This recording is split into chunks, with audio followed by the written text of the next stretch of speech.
One of the issues Yellowstone has faced is a overpopulation of elk. And elk do a lot of damage to ecosystems when there's too many of them. And we can see one of the things that elk do right here.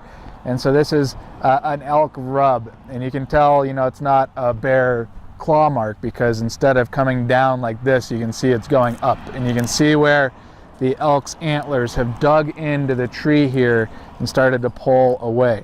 And in this entire forest right now, every tree we look at has these elk rubs on it.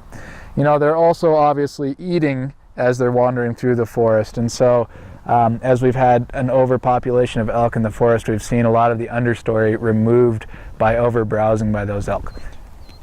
Behind me is what we call an exclosure, a wildlife exclosure. And basically we've built a fence just around a small area here to keep wildlife out.